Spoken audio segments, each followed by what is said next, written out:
Saya Tengku Badri Shah, merupakan pemilik Bistari Food Industry.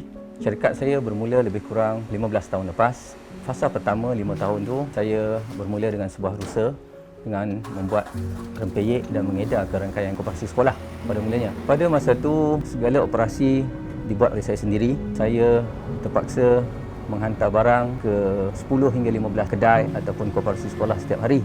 Betapa sukarnya saya untuk membeli lori masa tu kerana sale pun tidaklah begitu baik sangat. Kita ada lebih kurang 80 jenis kuih-muih Melayu lah.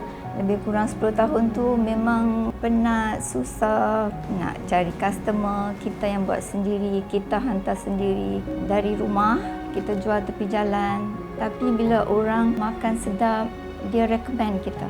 Jadi kita mulalah hantar ke tempat-tempat, terutamanya hotel lah. Tetapi Tapir bekerjasama rapat dengan petani tempatan untuk memastikan produk kami segar.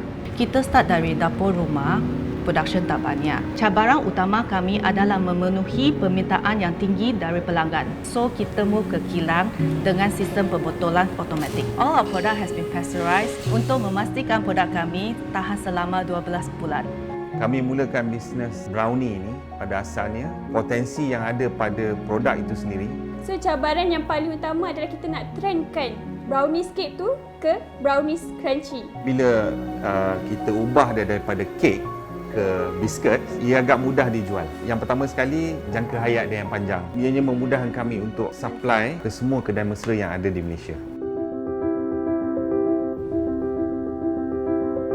Petronas memang menyambut baik langkah kerajaan untuk mempromosikan barangan-barangan tempatan di negara Malaysia.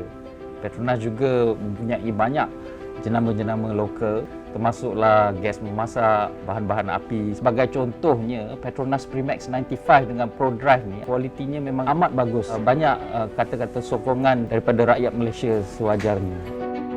Sempena kempen Beli Barangan Malaysia 2020 oleh Kementerian Perdagangan Dalam Negeri dan Hal Ehwal Pengguna, kami Petronas berbangga dapat mengetengahkan lagi barangan-barangan Malaysia di kedai mesra kami. Dengan itu, melalui kempen Love Local, kita dapat melebihkan lagi exposure produk tempatan di Malaysia.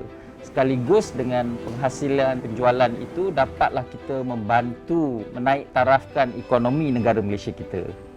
Kempen ini berlangsung pada masa yang tepat dengan semangat meraihkan Hari Kebangsaan dan Hari Malaysia. Walaupun kita berdepan dengan wabak COVID-19 yang melanda, banyak perusahaan telah terjejas, terutamanya penjagaan kecil. Kedai mesra ini membuka ruang, membuka jalan yang sangat luas kepada kami dengan tekad. Kami harus bekerja keras untuk mengatasi cabaran production dan logistics untuk serve the consumer market. For me, you must have big heart to join a big company such as Petronas. So bila kami diberi peluang untuk masuk dalam kedai mesra, bagi kami peluang yang ada ni perlu digunakan sebaiknya. Masa untuk kami perluaskan pasaran di kedai mesra lebih terbuka luas.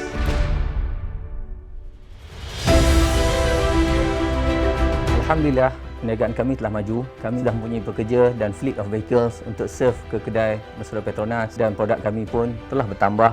Bermula dengan 2 produk, hari ini kami ada 40 jenis produk yang kami pasarkan ke rangkaian kedai mesra Petronas. Alhamdulillah, lepas kami didaftarkan dengan kedai mesra, jualan kami telah meningkat sebanyak hampir 12,000 paket sebulan. Kedai mesra memberi peluang untuk mengembangkan Tetaping Tapir sebab rangkaian Petronas Station yang banyak kerana ia boleh memasarkan produk kami sehingga seluruh Malaysia boleh merasainya.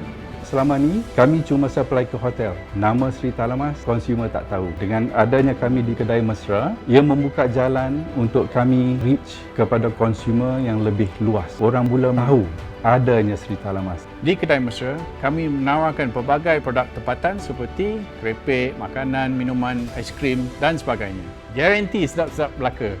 Saya suka datang ke sini sebab banyak produk PKS saya boleh dapati di sini. Selepas dia kerja, kita akan rasa penat-penat. So, saya suka lepak di kedai mesra dululah sebab kita ada boleh minum-minum dulu, rehatkan badan dulu kan, take 5 dulu sebelum nak hadap jam balik. Sometimes I tak ada masa nak masak. I just beli je makanan dekat kedai mesra. Kedai mesra ada pelbagai local food yang sedap. Semua makanan yang ada dekat sini semuanya menepati cita rasa saya. Suasana di sini sangat warm dan cozy. Di sini boleh dapat berjenis-jenis makanan Malaysia. Saya suka produk Malaysia sebab berasa lebih fresh. So makanan kat sini I suka sebab setiap pagi dia akan hantar yang baru, so segar. Dia bukan processed food yang paling penting. Kedai Mesra adalah one stop center untuk saya. While kita habiskan kerja, boleh beli makanan lokal ni, so there's place for me to sit and do my work sambil makan. Bahagian yang paling saya suka singgah ialah bahagian keropok dan kerepek sebab banyak pilihan yang tak pernah mengecewakan. Betul tu, saya sokong. Saya boleh cakap memang mengikut cita rasa kita orang Malaysia lah, Bah. Makcik Kiah menangis gembira. Anak menantu kerja di depan mata. Hasil desa ku bawa ke kota. Semua ada di rangkaian Kedai Mesra. Terima kasih Petronas dan kami harap Petronas akan terus menyokong produk lokal. Saya menjemput anda untuk datang ke kedai mesra kami dan nikmatilah produk-produk tempatan. Jangan lupa untuk support produk tempatan, Pilih lokal. sokong lokal. Sayangi lokal. Tunjukkan sokongan anda kepada negara kita yang tercinta.